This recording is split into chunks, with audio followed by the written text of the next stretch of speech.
सब सब के मन ला चोर ले तेरे आँखी के तीर चला के घामम पानी मन जाड़ा मन माया मन डुबो दे तेरे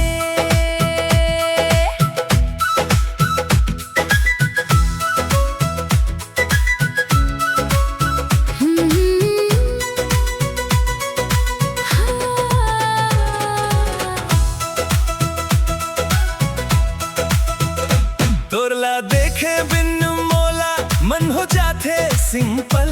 तोर नजरिया पड़ते ही गाल मम पड़ते डिंपल। तै बिन जिंदगी लागे जैसे सुना अंगना संग मन रहे बेता मोर चमक उठी ही सपना।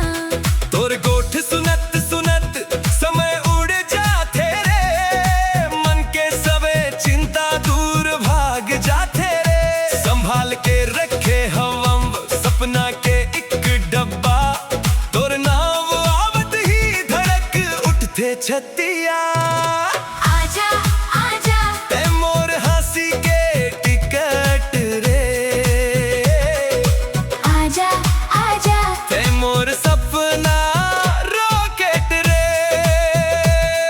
अरे आहा का छोरा रे सबके मन ला चोर ले थे रे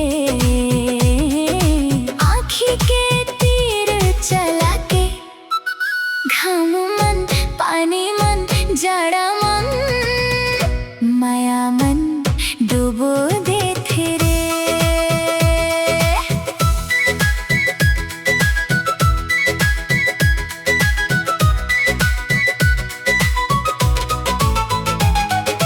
तोर संग कोठी आबो दिन भर माया पर सही। तोर एक मुस्कान ले अंगना महकही। नवा किताब के पन्ना जैसे खुलत जाते तोर संग रही के मोला सब अच्छा लागथे। इंद्रधनुष मन नहीं मिले ऐसन रंग निराला। सादा सादा चेहरा मन जादू है मत वाला।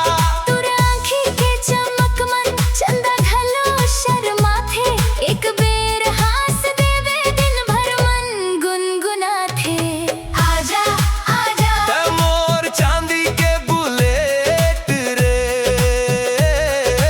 आजा आजा ते मोर मन के लॉकेट रे। नींद ला छोड़ के राह तोर देख थो मोबाइल के स्क्रीन मन फोटो तोर लेख थो।